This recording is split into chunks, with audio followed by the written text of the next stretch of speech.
Nonprofit and philanthropic leaders devote their lives to the service of others, but sometimes they need a little help. Kristine Michie has been deep in the work and the play of helping changemakers grow their impact for decades.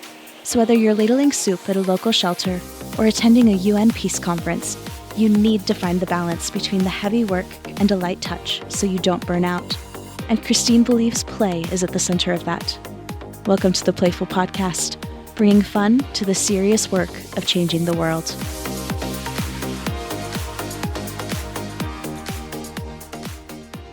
Everybody, hi, welcome back to the PlayFull Podcast. We are once again bringing fun to the serious work of changing the world. And today's guest, Philip Steigman, is with us. He is and I'm going to read my notes because I don't want to miss any of the key words here. The Doris Duke Distinguished Visiting Fellow at the McCourt School of Public Policy at Georgetown University.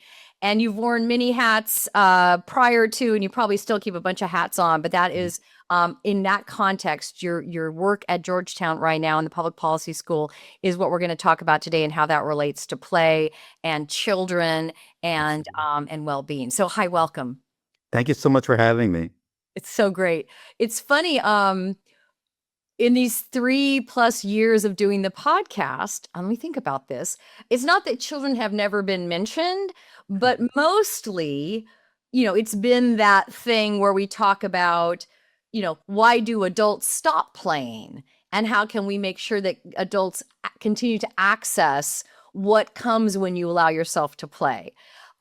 What's fun about this is, as I know you care about all that, and of course children become grown-ups, so that building a habit of play. But if you would, let's just kick this off by telling us about this Future of Thriving initiative that you've launched and how play is centered in that, and what your kind of clarion call is right now to all of us who care about the world, who care about our specific children in our lives, and then children more broadly, and to whom we're going to be passing on the state of things. Yeah, absolutely. I just want to say thanks so much for being interested in this work and for all of the play that you're supporting through this podcast and in your career. I'm just thrilled to be part of the conversation. I think for me, what it all boils down to is all this brain research, and like the experts all talk about, in the early years of the first 5 years, it's really important that kids explore, and play with stuff and have these, rich developmental experiences. And, you're supposed to have these back and forth conversations with them and expand their learning through play. And then it sort of cuts off, and the child becomes a student at kindergarten. And we have a whole different way of sort of looking at them and what their definition of success is as they move through our child serving system. And for me, that's always been the part that didn't compute. Like we all know that we learn best through play, experiential opportunities. You're learning by doing. I'm going to open up that lemonade stand, and that's going to teach me math, and that's going to be a message that's going to, a lesson that's going to stay with me forever. So, I think for me, the part that's never made sense is that we don't really build that into our system. Along with all the other stuff that we know kids need, that connection and the stuff that they learn and the stuff that they do should be meaningful to them. And then it should be, responsive to their voice and their interests and their background. So all of this developmental science essentially backs that up. So, what we're trying to do with this project is get it out of academia and white papers, and like into the lives of kids. And one of the big levers is public policy. And it's a little bit boring, and it's probably not as interesting as some of the moonshot discussions that we have about changing the future of our communities. But it's sort of where the action is. So if you can imagine, that every teacher is trained to teach kids to learn through play, and every after-school teacher and every pediatrician and faith leader and all these people that spend time with kids, all working towards the same understanding of what they need to thrive. That's sort of the world that we're trying to imagine getting toward, and I could talk a little bit more about that, but that's the sort of the key take home message. I love it. Okay, I got more than one direction I want to go. Let me try. Here's a couple. One is, were we ever good at this? And I'd be curious about that. And this doesn't sound like it should be controversial, and it sounds like this everybody could sign up for this, but I suspect, and I don't necessarily want to talk about controversy, but like, where are you finding resistance and how might we overcome it? So two thoughts, kind of one, looking back, were we ever good at this? Is there anything we can learn from how we used to do this? I'm thinking about myself as a kid, Yeah. in the 60s and 70s. I certainly feel like we had a more of a playful, it's funny, in some ways it might have been more of a strict disciplinarian kind of mode, but also I think we played a lot more Yeah. unstructured, unsupervised. Anyways, happy to hear some thoughts about Yeah. that. I mean, Lenore Skenazy is coming to mind, right? Oh yeah. Free range, and I think that's a big part of it too, is we have to do a lot more to intentionally create those playful environments and those connections than we used to. And I'm sure a lot of your discussions, at least the ones that I've heard so far, have touched upon this. And that's obviously, the world of screens and media, that are social media that are, such a distraction, from those connections that lead to playful opportunities.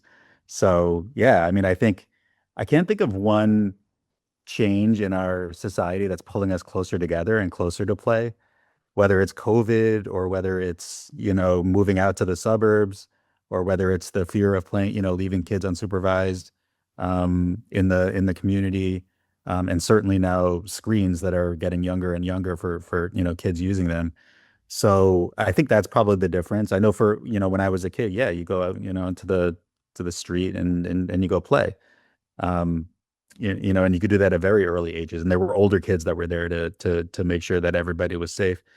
Um, the other part of it, I think, is the proliferation of structured Yeah. activities, which leads a little bit to resume building for kids. They need to be doing all these activities that they can put, on their resumes. They get ready to go to college, and there's almost sort of like an optimization of these activities, and it's like, I think, I've used sports as an example too. It's like, it's not really little league anymore. It's not really t-ball. It's not really playing in the backyard. Like the kids that are really good at sports now are part of these travel teams where they're spending all of their time doing this. So where's the fun, and where's the sort of open-endedness of this, and creating our own learning experiences? So I think for us now as a community, we need to think much more intentionally about making sure those environments exist.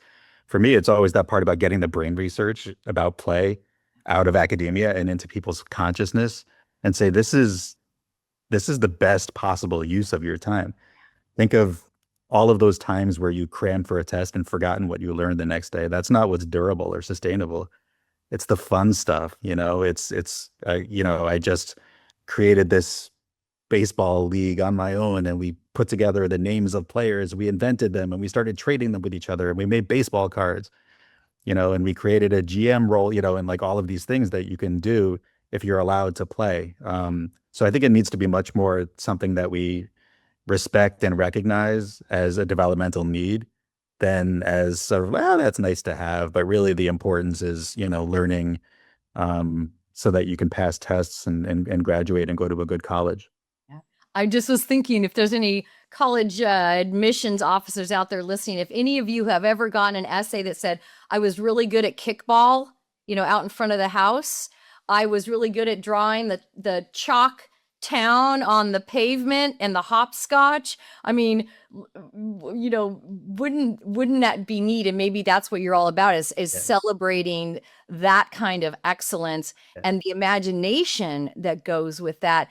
Dr. Stuart Brown, who I know you're familiar with, from the National Institute for Play and the world's premier play researcher, he and I were talking when I interviewed him years ago in his treehouse office, about, even when kids are involved in structured play, for example, they're at the, AYSO soccer game practice or whatever. He said they'll usually find a way to goof around on the sidelines, right? Kids are still going to kick that can around or kind of play tag. And then the grownups might be saying, hey, sit down, stop that. But kids are going to gravitate to something unstructured, even when they're in the midst of something structured. And those are the memories you keep with you, remember? Like as you get older, you're like, yeah, I remember we invented this cool game that nobody had ever thought of before, and that's what sticks with you. So Phil, how does this fit into what's a pretty, it sounds like maybe this is right moment for this because it's a pretty well understood conversation going on about mental health and kids that I think we kind of first started getting amplified during COVID and return to school and all of that. How is your initiative, Future of Thriving and the Thriving Initiative, how is that meeting that moment? Yeah, absolutely. I can, I should have talked to you beforehand, but I can pull up a couple of slides if that's helpful. Is that Oh, something? sure. Yeah. Yeah. Yeah. Okay. For those of you who are just listening, feel free to pop over to YouTube and watch on YouTube as well. And in the meantime, Phil will talk through a couple of these things. I love that you brought some visuals. Yeah, absolutely. So this is, I think if you were to, essentially lock the developmental experts in a room and say, what is at the core of human, healthy development, you'd probably come up with something like this, and we might quibble a little bit about the words that we use. And for those of you who are on audio only, it's a developmental pyramid that goes from at the very foundation, things like, your basic needs in a very Maslow sort of way. Basic needs are met: food, clothing, shelter, um, psychological safety as well. And you can't build any kind of roof on top of a house that doesn't have those things. And then from there on out, we have a really strong understanding in early childhood of what kids need. We all know we're supposed to read to babies, right? We all know that by now. And we all know, and some of us know, you're supposed to have these back and forth conversations. We know that adverse experiences and toxic stress are really bad for brain development. And then the stuff that comes after that is really much more in academia than in the public consciousness. And that's the part that we're trying to change. So when it comes to mental health or flourishing or thriving or however we define it, I think it lives in the developmental experts world much more than the public consciousness. So for middle childhood, 6 to 11-year-olds, you are talking about curiosity and exploration. Those are code words for play. Mm. And as you get older into adolescence, agency and identity, and those, you figure out who you are through these playful learning experiences that you had as a younger person and that sense of mastery. And then as you get older into emerging adulthood, 18 to 25, it's that identity consolidation and competencies, making sure that you have that social connectedness. More than anything, it's that sense of meaning and purpose, getting off the conveyor belt, future orientation, getting off the conveyor belt. This is my life now, and I know what I want from it. And I'll use an example for myself in my own path, because I think it's meaningful as it relates to, to thriving in mental health. And I'll stop sharing. But I started college. I was lucky enough to get a nice financial aid package to go to school. My freshman year, I wasn't really connecting so much with my classmates. It wasn't a great cultural fit.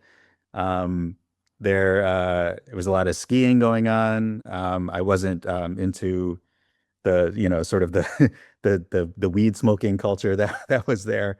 And I really didn't feel connected at all. I probably should have taken a gap year, but that wasn't so much of a thing in the late 90s.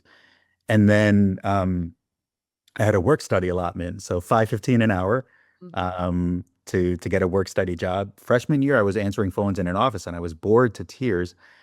Sophomore year, I was like, this is something a little different, maybe this time, and I go to the career services office, and the career services person prints out the mimeograph paper, Yeah.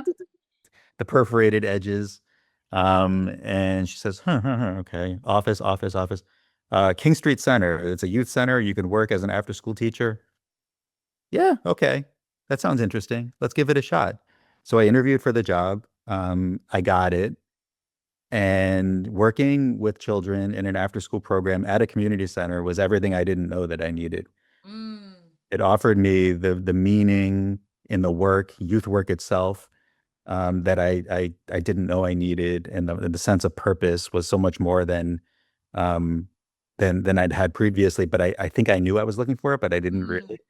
And then the connectedness to my this was where I belong, and these were the people that I was speaking the same language with, and I'm still in touch with them now, even 30 years later, and I still support this community center because they do just this amazing work in a part of Burlington, Vermont, that's so needed. So, I think for me, it's that understanding of what is the system that helps young people get there. I think mental health is code word for thriving or flourishing, whatever we're going to call it, just a healthy, happy, developing young person. And the ideal system for me would have gotten me there, would have navigated me there. And I found it by accident. And I'm not sure what would have happened if I didn't find that by accident. But that's essentially the work that I'm still doing 30 years later. It's a bit of a different scale, but it's the same. It's youth work. It's making sure that kids get what they need developmentally to thrive.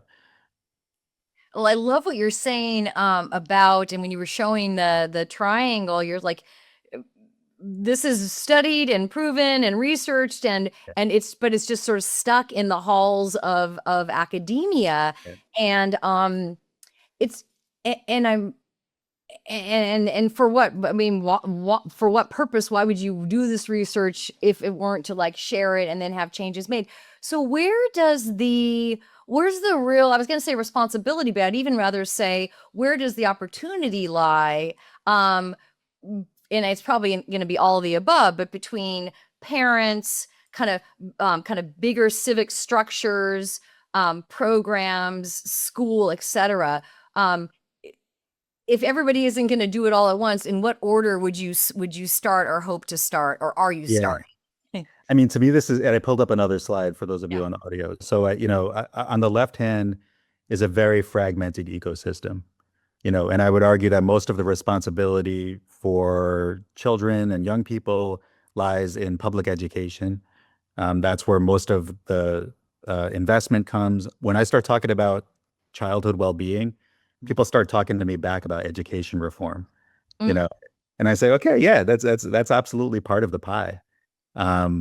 But we really, to me, the most important concept that we're trying to get out there is that you can't promote thriving together until you agree on what thriving is. So if we're able to establish that model, like I had, that triangle that we had earlier, and put that at the center of the pie and say, this is what we're all working on. This is what brings us all together.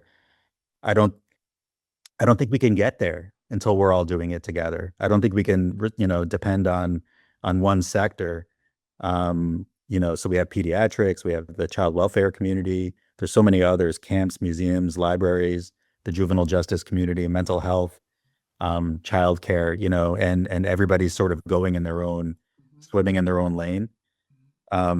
So if we're able to succeed here and get this understanding of healthy development out of academia and into public consciousness, then the hope is that we can all do this together.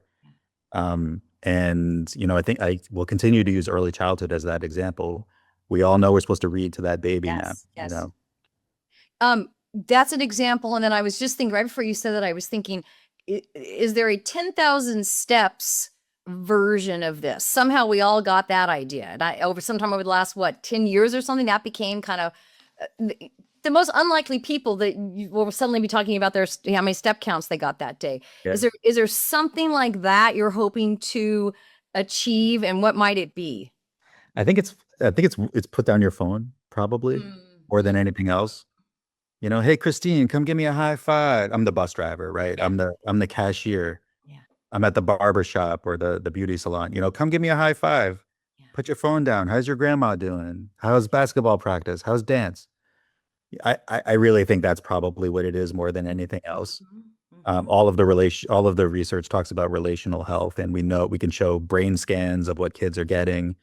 Those synapses that are firing when they're getting these really positive relational experiences from peers or from caring adults. And I don't think that's any surprise from anyone that's read, The Anxious Generation or any of the other books now that are talking about disconnection. Yeah.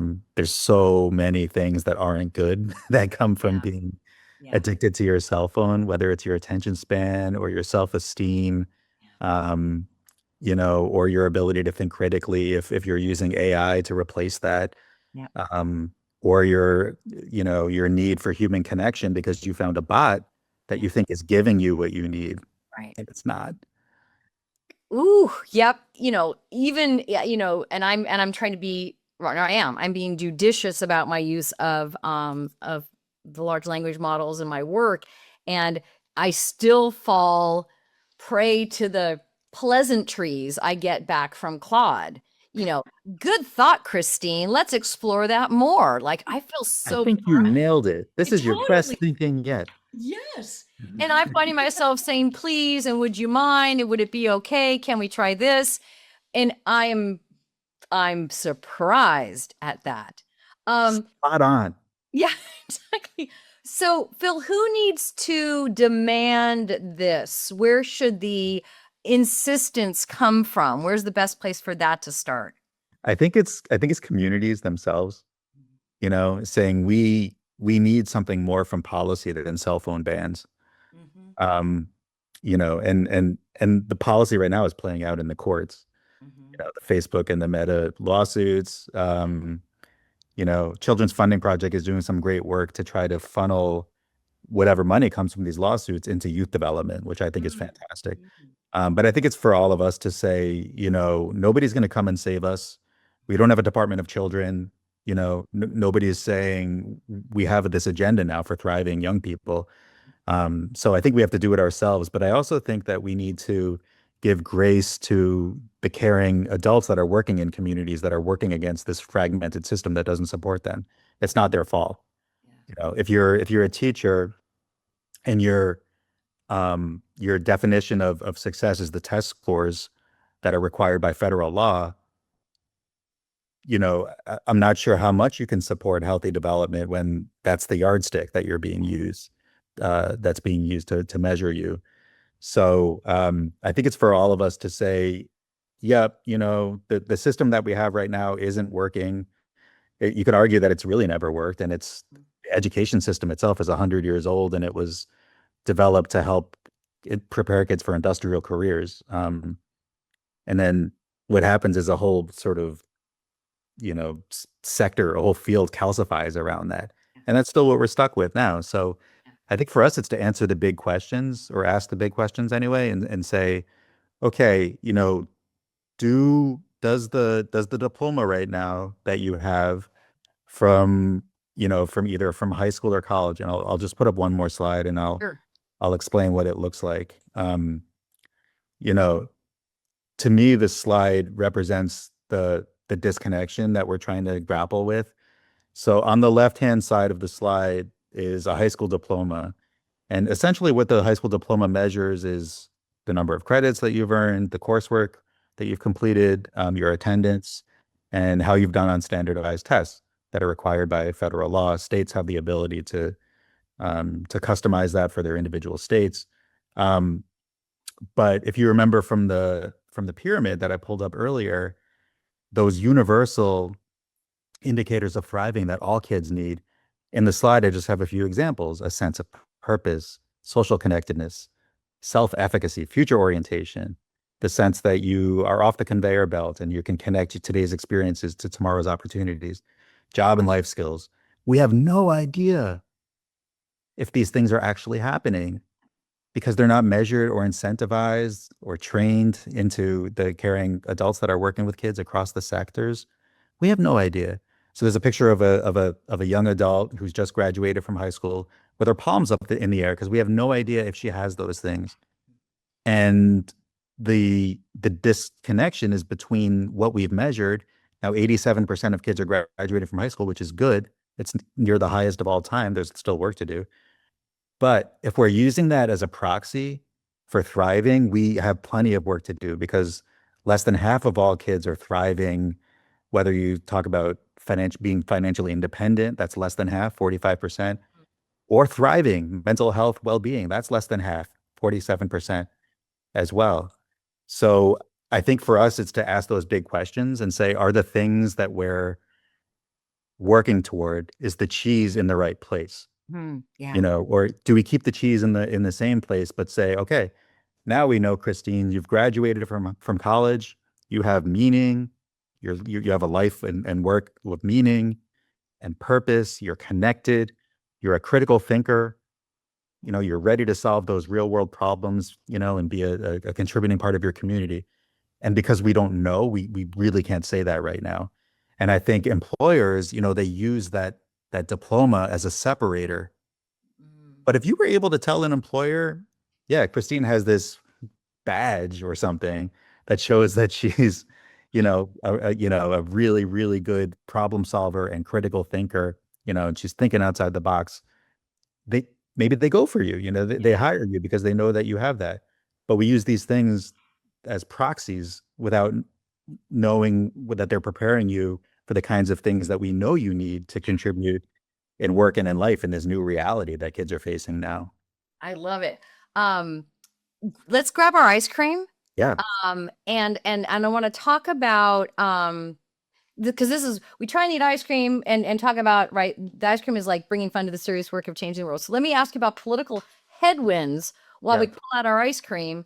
And I'll just remind everybody, Harker Brothers is our ice cream sponsor. And Philip and I have had a couple calendar things where we had to move the date a couple times. And so he had to really employ some discipline and not eat his ice cream, which I don't know if that's hard for you. That's hard for me. What pint of ice cream did you choose? I have the peanut butter cup. It was agonizing. The package that you get from Taharka Brothers and Kristine has a bunch of different pints in it, and this was my favorite, and I saved it for this interview, and it was really hard. So I've been looking forward to this moment for a while. Well done. Thank you. And I'm having Mint Flicks and Chills, which is peppermint ice cream with homemade peppermint patties and chocolate cookie swirl. So this does not feel like a very expansive, well, I'll say on one side, it doesn't feel like a really expansive moment or a moment full of possibilities when it comes to imagination and in the policy world because of the political environment we're in. But I will say, and I would say this plays out on the podcast all the time, because of that, in some ways, it's more imaginative than ever because people are insisting on that. Mm-hmm. So how are you finding the appetite and audience for your message right now? I've had 1,000 conversations over literally. Yeah, I counted, including you. So thank you. You're welcome. Thank you. That was a good one. I remember that one. Mm-hmm. Universally, there is agreement that we don't have a national strategy for thriving, and that we need one. So through those conversations, we've done a lot of work to try to streamline the message to appeal universally. Mm-hmm. We're all seeing kids disappear into their rooms with their cell phones, right? Yeah. We're all seeing it. Red state, blue state, urban, rural, low income, affluent. So like we talk about with early childhood, where you need to read to all babies, all kids need this. And you could say internationally too. I've been talking to some people from Scotland and New Zealand and Finland, where is the messaging that appeals broadly to say that this is a problem and we need a solution that we can only offer together as a community. So in terms of the federal perspective, we're thinking about, first you spend time bringing together this siloed ecosystem around this idea of what kids need, and then you could present this united front to the government, maybe 2029, and say, okay, we've done the work for you. Here are some things that you can put in policy to make sure that kids have what they need. And then if you're able to do it, through SNAP and TANF and Head Start and Medicaid and Child Care Block Grant and all of these other levers that the government has, then maybe one day, the after school teacher, the faith leader, and the K-12 educator are all working towards the same goals. Yeah. Well, I'm loving the universe. I mean, it's bummer, but it's an opportunity. The universality of parents, grandparents, aunt, uncles, teachers frustrated that they can't get their kids to look up. That is not political. It is not partisan. It is, I suspect most grownups, guilty themselves, but also, but maybe frustrated with that fact with the young people they're interacting with. And maybe that shared frustration, but then the challenge. I mean, all of us can remember that. Well, it's the whole thing, like, where you're with your kids are misbehaving. I'm going to turn this car around, or I'm going to leave the shopping cart and we're out of here. Like, then you have to follow through. So the frustration around technology and taking the phone and all that will kind of this idea that everyone suffers then because there's no alternative that has necessarily been practiced or suggested. Love that idea. So Philip, what will success look like maybe around this specific campaign, and how can people join it? And to whom would someone carry this forward? Take it to a city council meeting, take it to a board of education, share it with the counselor at your kid's summer camp. Yeah, I pulled up a slide, and what the slide says is, okay, we've succeeded. We've built future orientation, the sense that a child knows where they're headed in the future, and they're connecting today's decisions to tomorrow's possibilities, into policy. And the slide has 8 different roles in a community: the high school teacher, the librarian, the school counselor, the coach, sports coach, the parent, the pediatrician, the faith leader, and the workforce person. And they all now have strategies. The pediatrician says, hey, what do you want your life to look like when you go to that visit that you go to every year? The high school teacher says, what does this mean for you in your life? That's the question that builds future orientation, not will this be on the test? So these are just examples of what this could look like if we succeed. And I love the idea of communities, right? My town of Brookline, Massachusetts, has the community dashboard now. We don't just have test scores and graduation rates. We measure these things. We know where the gaps are. We know where we're doing well. And the next slide shows all of us in our ecosystem sectors can do better, can meet our own goals by focusing on these indicators of thriving, on these competencies that kids need to thrive. So for the teacher, seeing purpose in learning and connecting effort to opportunity and to persist through challenges, that helps with attendance, right? That helps with test scores. That'll help a kid graduate and go to post-secondary. For the faith leader, being able to connect young people, their lives to with meaning and hope, that helps them with their participation. Coming to that community of faith, their sense of belonging there. And ideally, where we would love to go in this perfect world scenario is this dashboard. So instead of using on the slide that we have 87% of a high school graduation rate as the only way that we know how kids are doing, and saying, how are kids doing? Oh, let's look at the test scores, which is almost always what you hear. Yeah. We're falling behind. Then we actually know how they're really doing. And the slide shows, these are national statistics. 50% of kids are feeling disconnected, right? We got a problem. So it would give the community the tools to measure the things that matter the most and actually have them built in to the ways that all of these caring adults do their job. Yeah, wow. So, I think for us, what we need is funding, obviously, like so many other, sort of big movements. I think it is a bit of a moonshot. And any steps along the way, I think, will be helpful. But I think for practitioners to sort of demand from their professional communities, American Academy of Pediatrics, National After School Association, American Camp Association, and to say, yeah, we need to come together, and we're trying to provide the platform to do that. On September 22nd, we're going to have a big sort of soft launch event at Georgetown. So we'll send out the invitation to you so that hopefully your followers Great. And come to that, be like a sort of a panel discussion.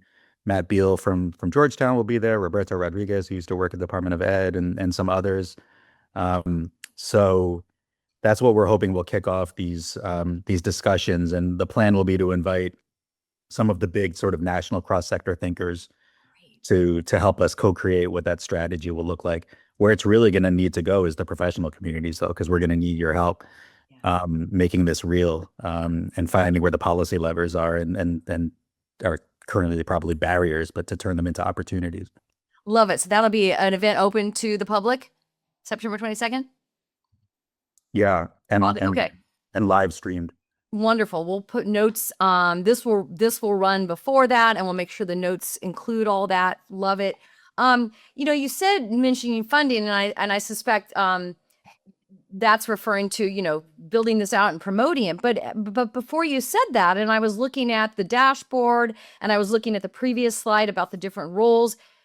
Some of that doesn't actually take money. It just takes intention, commitment, and intention and commitment. Am I right about that as well? You are right about that. The part that I want to reinforce though is when I said to give practitioners grace. Yeah. I'm very reluctant to ask people to do more with less. For sure. I want them to be, rewarded for doing these things. We have so many heroes in communities that offer children a sense of belonging because they know that they need it, but not because they're measured by that or incentivized to do it. So that's the part that I think needs to change, because those are what kids need to thrive. Those are the things the kids need to thrive. So my concern is to keep pushing more and more on people without, really motivating them, incentivizing them, and recognizing them for all of that effort. Yeah, I think that feels like that familiar, refrain and regret when we'll say, like, why is our system so screwy that, teachers are paid so little, and broadly those in the care economy are paid so little compared to other professions, when that's the most, we entrust our children and our elderly parents into the care of these people who are so poorly paid. So I can see that. Thank you for that clarification around funding. Let me ask you something that we didn't get to when we started eating our ice cream, which is about you and your what's the scoop on how you came to care, how you told us the story of that job opportunity when you were in the work-study program. Yeah. What about you, and maybe that was it, but anything before that you can recall that is a memory that showed that you had a sense the world was bigger than what was just right in front of you, and you wanted to play a part in making it better? I whenever I read about injustice, it really bothered me. Like I would lose sleep and I get angry, and I didn't realize it was such a part of my, professional identity, or that it would become part of that. So, going back to being a young person and reading about, our history of institutional racism, specifically, that was the one that got me. And then I wasn't really connecting it to careers. I started college as a business major. I changed all my classes on my first day. I said, I can't. It was business administration, computer science, and accounting. I said, I can't come back. I don't see myself doing this.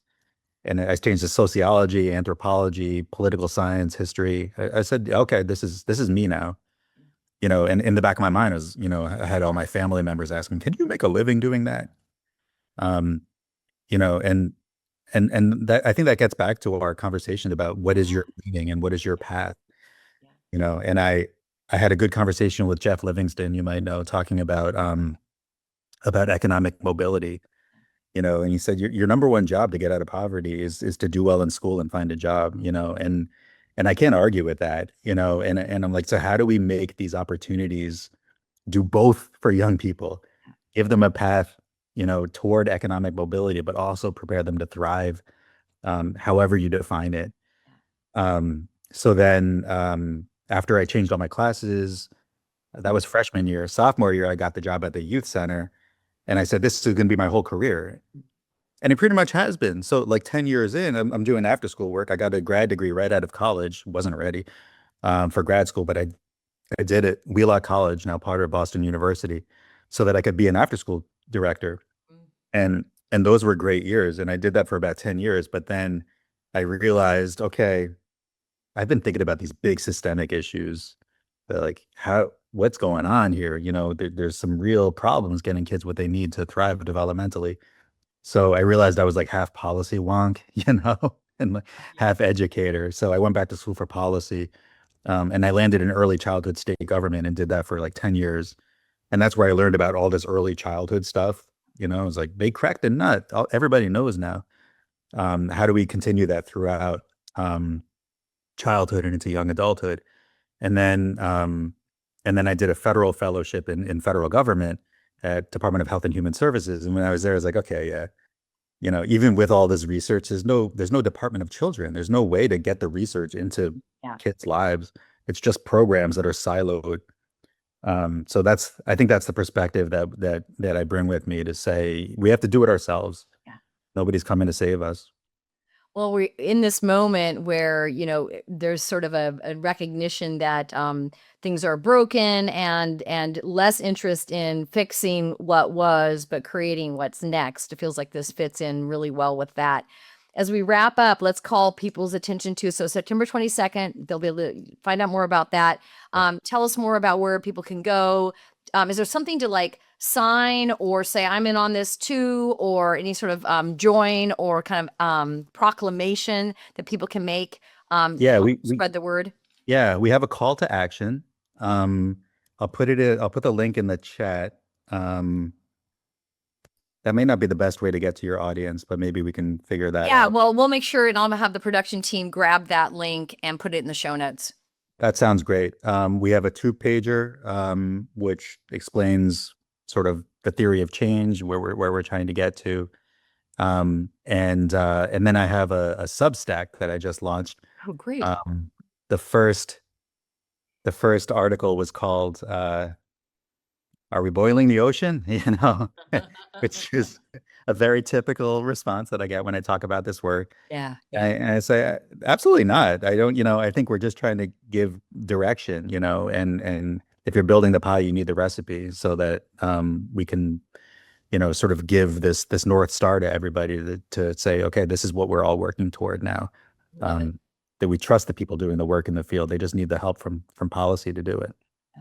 I can't remember when you and I first met, how long ago that was, but I became a grandmother in my grandson is 7 months old. So that whole kind of theoretical thing about this isn't just for my children, but my children's children. Yeah.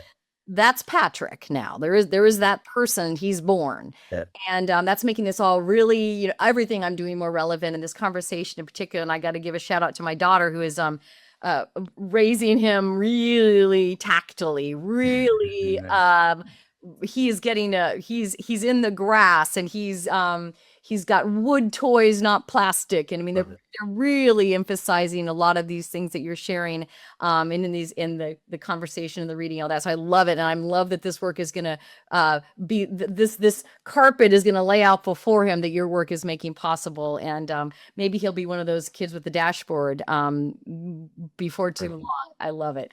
Well, Philip, this is fantastic. I love this conversation. I love how it's rounding out these other 200 conversations, not the 1,000 you've had yet, but with really this, talk about systemic change. Anything where we're focusing on young people is by definition talking about systems change. Yeah. So thank you so much for your doing. We will keep close. I'd love to have you on again as things roll out, and continue to kind of create this call to action for folks and to follow the work. And I thank you so much for bringing fun to the serious work of changing the world. Thank you so much for having me and for having this series. It's so great to be part of it. Wonderful. Thanks, Philip. All right. Have a great day. You too. Hey, everybody. Thanks so much for listening to the PlayFull Podcast. If you enjoyed the show, please rate and review it on Apple, Spotify, or wherever you get your podcasts. And if you know of a leader or organization that's doing good in the world and you'd love to help us help them amplify their message, I would love to have them on the show. Go to the show notes and click there, or go to impactfulinc.com/contact. And that's impactful with 2 L's, inc.com/contact. And let us know who you're thinking about. Can't wait to see you next time.